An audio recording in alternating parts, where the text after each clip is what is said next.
γιατί άκουσα μία λάθος αποτύπωση της μαθήτριάς μας της Τόνιας που βγάζει και βίντεο κιόλας. Ένα πρόεδρο να βγάζει βίντεο στην ώρα του μαθήματος και να βγάζει. Τέλος πάντων, το μάθημα πιστεύω ότι πρέπει να γίνεται κανονικά δίχως διακοπές. Γιατί αυτό που είπε η Τόνια πιστεύω ότι είναι λάθος. Και δεν θα κάνουμε χαβαλέ και πλάκα, αλλά και βέβαια θα κάνουμε το μάθημά μας που είναι πολύ σοβαρό. Κάθε μιλάτε μάνα.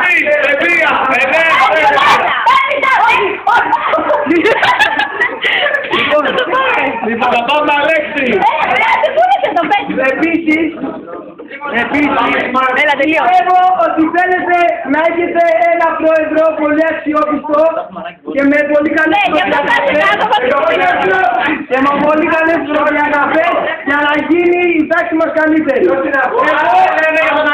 Εγώ είμαι ο Αλέξης. Εκτός από την πείρα μου που ήμουν 5 χρόνια στο Μεταμελές, ήμουν στο 10 Μεταμελές, στη δεύτερη γυμνασίου ως γραμματέας και στην τρίτη γυμνασίου ως αντιπρόεδρος.